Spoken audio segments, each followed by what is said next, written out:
संगनमत करून विनापरवाना गावठी पिस्टल बाळगणाऱ्यांवर स्थानिक गुन्हे शाखेची कारवाई, एक विधी संघर्ष बालकाचा समावेश। नमस्कार, आपण पाहतात परिवर्तन 24 न्यूज। दिनांक 19/3/2026 रोजी स्थानिक गुन्हे शाखेचे पोलीस निरीक्षक हेमंत पाटील यांना गुप्त बातमीदारामार्फत माहिती मिळाली की इसम नामे अरविंद निगवणे, राहणार बडवानी, मध्य प्रदेश हा व त्याच्यासोबत एक अनोळखी इसम असे एका काळ्या रंगाच्या HF डिलक्स मोटरसायकलीने अवैधरित्या गावठी बनावटीचे पिस्टल स्वतःच्या कब्जात बाळगून जावदा रोडने शहादा शहराकडे येणार आहेत। याबाबत खात्रीशीर माहिती मिळाल्याने जिल्हा पोलीस अधीक्षक श्रवण दत्त यांच्या मार्गदर्शनाखाली स्थानिक गुन्हे शाखेने पोलीस निरीक्षक हेमंत पाटील यांनी लागलीच पथकास कारवाईच्या सूचना केल्या।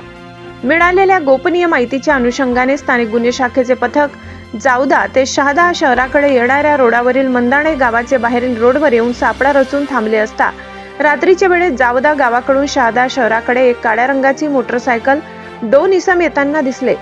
सदर मोटरसायकलीस हात देऊन थांबविण्यात आले व मोटरसायकलीची पाहणी करता मिळालेल्या गोपनीय माहितीप्रमाणे एक HF डिलक्स मोटरसायकल क्रमांक MP10 MW 5182 असे मिळून आले।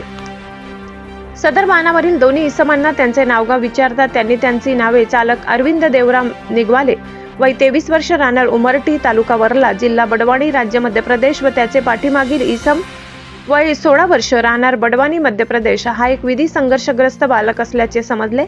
सदर इसमापैकी अरविंद निगवाले वय 23 याची अंगझडती घेतली असता त्याच्या ताब्यात एक गावठी बनावटीचे पिस्टल मिळून आले।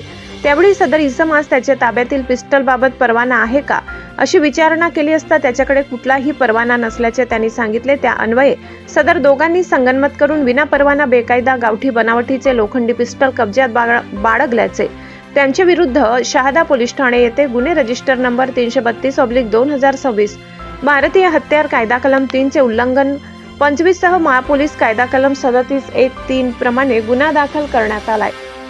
सदर कामगिरी नंदुरबार जिल्ह्याचे पोलीस अधीक्षक श्रवण दत्त यास, अप्पर पोलीस अधीक्षक आशिष कांबळे यांचे मार्गदर्शनाखाली स्थानिक गुन्हे शाखेचे पोलीस निरीक्षक हेमंत पाटील, पोलीस उपनिरीक्षक मुकेश पवार, पोलीस उपनिरीक्षक Vikas Gunjal, police head constable Purushottam Sonar, Mohan Dhamdhere, police Naik Vikas Kapure, police शिपाई शोएब शेख, भरत उगले, सतीश घुले अशांनी केली आहे।